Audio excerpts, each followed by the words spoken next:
বন্ধুরা, তো বাংলাদেশের আমের সাইজটা দেখুন আপনারা। বাংলাদেশের আমের সাইজ কত বড় বড়, আপনারা শুধু দেখুন। হলো 4 থেকে 4.5 কেজি ওজনের আম, যা আষাঢ়ের পরে শ্রাবণ মাসের শেষের দিকে গিয়ে পাকে। অধিক ওজনের পাশাপাশি এটি খেতে সুস্বাদু বিধায় দেশে আমটি বেশ জনপ্রিয়তা পেয়েছে। এই জাতের আমের গাছের উচ্চতা 8 থেকে 10 ফিট।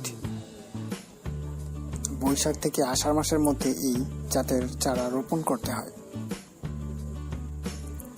এই জাতের আমের চারা রোপণের 2 বছরের মধ্যে আম ধরে এবং শ্রাবণের শেষের দিকে গিয়ে আম পাকে। প্রতিটি আমের ওজন 3 থেকে 4.5 কেজি পর্যন্ত। প্রতিটি আম